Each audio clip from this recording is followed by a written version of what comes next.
The first thing is, well, how am I going to actually get somebody's attention? Who is that person, right? What does their current situation look like? What does a day in their life look like? What are they doing at 9 a.m.? What are they doing at midday? What are they doing at midnight? What are they thinking at different times of the day? What are the trigger points that make them think, oh, I need to do something about this?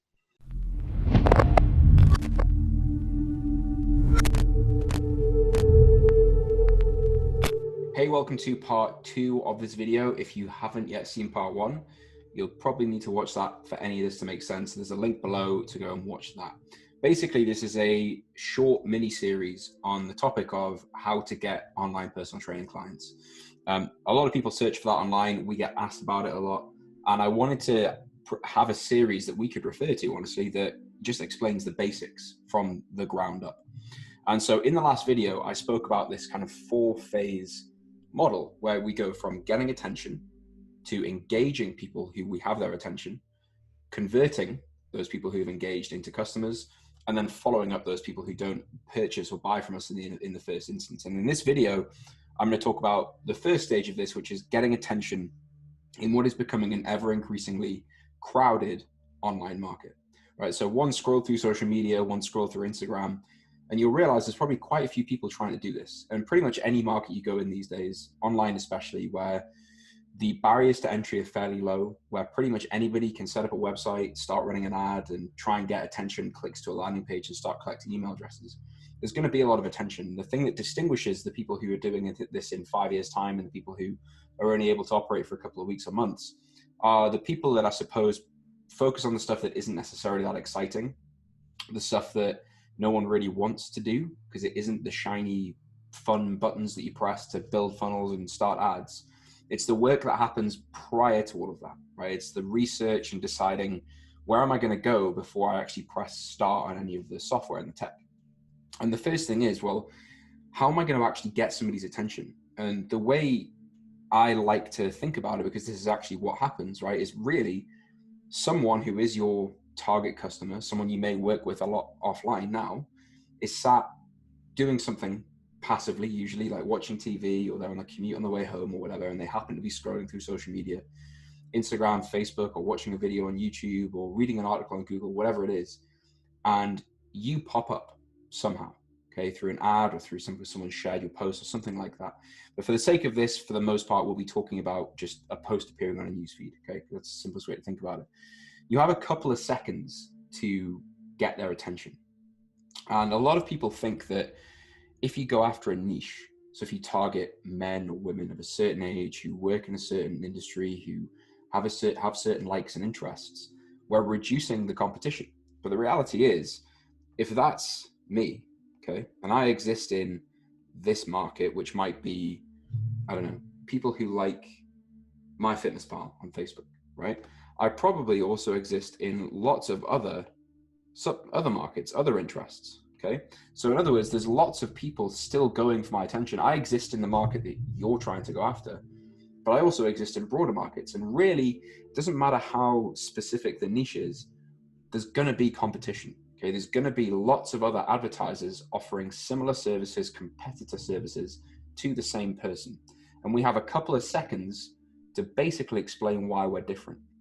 And when I talk about getting attention, that's really what I'm talking about stopping that person's scroll for a couple of seconds to get them to read what you have to say, to get them to watch a bit of your video, and ultimately to take the next action, which I'll cover in the next video, which is engagement, right? Getting that person to actually do something and why that matters and how we do that. So the first thing we want to talk about when it comes to this is the numbers and the reality, because a lot of people panic at this stage and think, well, you know, I need a huge audience online, or I couldn't possibly reach enough people to make this work. And I think people think that way because they think they're trying to build something way bigger than what they actually have to build. Okay, so when we're talking about building an online fitness business with our clients, we talk about this idea of the freedom number.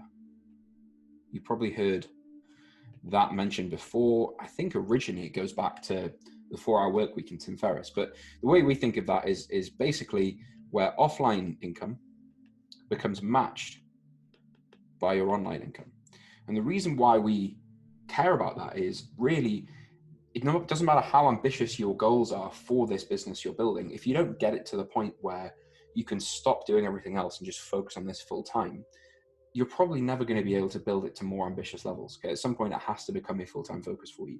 So getting something to this level is pretty important to facilitate any further growth. So we see that as target one. It's the first thing we're trying to do. So for most people, if we take an average target of, let's say, £2,000 a month, let's say that replaces whatever it is, the other things you're doing, and we charge £100 a month, and that means we need 20 clients.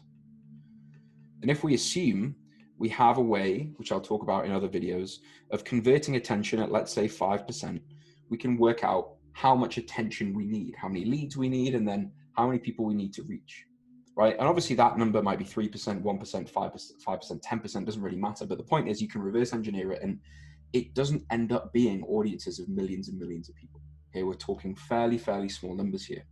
So getting clear on your numbers and grounding things in the reality of what do I actually have to do here to get the volume of clients that I need to make this something that's viable for me to focus on, just sets the frame and makes you realize that actually, this is maybe a bit easier than I was expecting, or a bit simpler than I was expecting.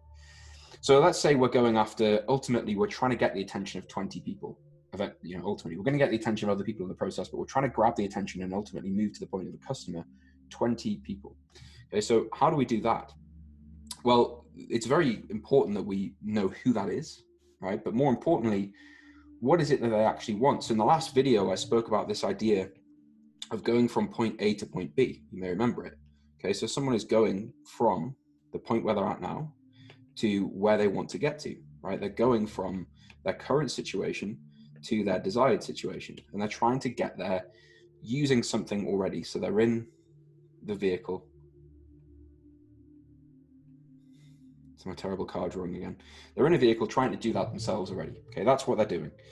Who is that person, right? What is their current situation look like? What does a day in their life look like? What are they doing at 9 a.m.? What are they doing at midday? What are they doing at midnight, right? Probably things that you'll get a handle on and know straight away. But it's very important to know who that person is and what it is that they want so that we can use a message that's relevant to them, okay? So if we talk about something in a way that is the same as everyone else, so if we're talking about general fat loss, talking about protein timing, talking about carbs, whatever, recipes, okay, all that stuff is just, if you imagine just scrolling through the newsfeed, it's just all the time, okay? That's all people see. It's just that stuff.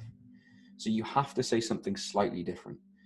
And the reason why most marketers and most personal trainers and most coaches who move online talk about the generic topics, so talk about fat loss, protein timing, muscle gain, carb timing, fat loss recipes, recipe books, which apps are best, how to weigh your food, all these things. It's kind of information you could find for free on Google, right? Or YouTube.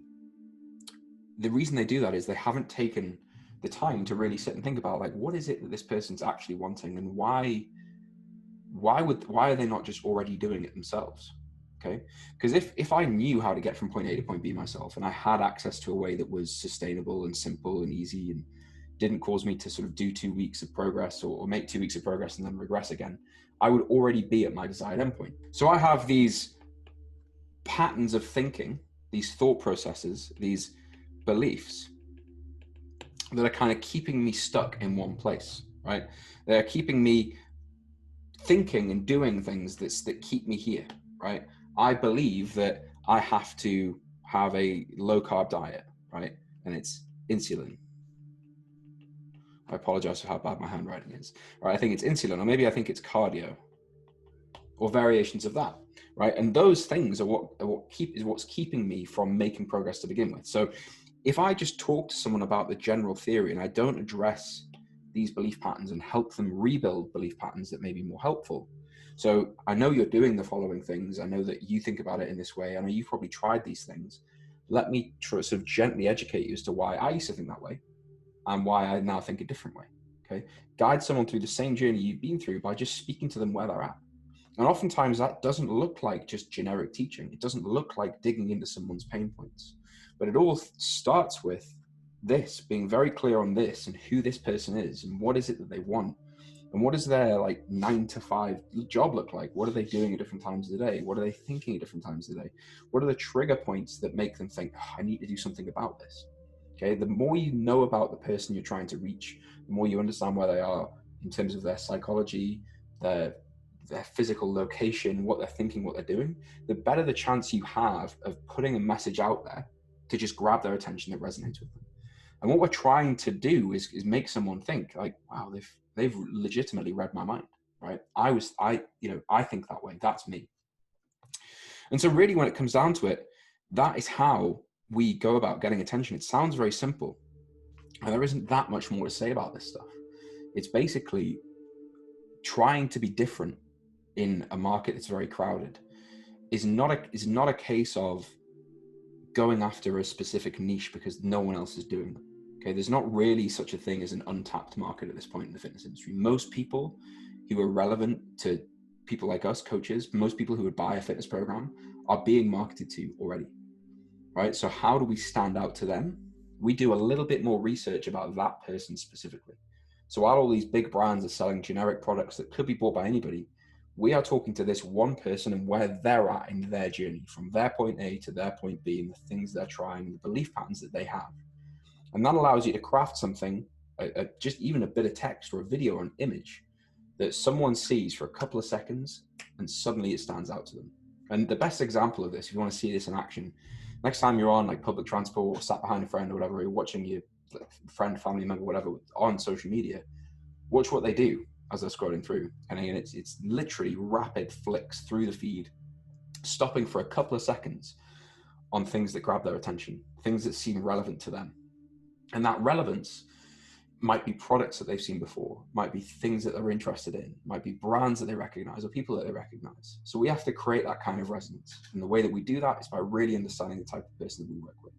And if you are clear on who this person is and what the sort of thing that is that would grab their attention at this stage, that means that the chances we have of selling them something, moving them into our program, much higher, because we can address their concerns and their desires and considerations during the sales process that I'll cover in the other videos. But also the coaching experience and the program we sell them is going to be a far higher quality because it's built for them, not for anybody.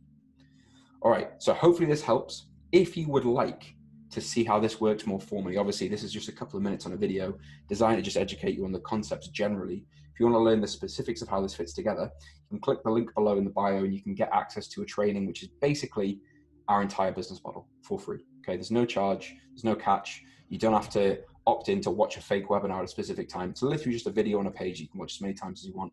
And hopefully that helps you further this journey and further this understanding. Hopefully you've enjoyed this video and I'll see you in the next episode.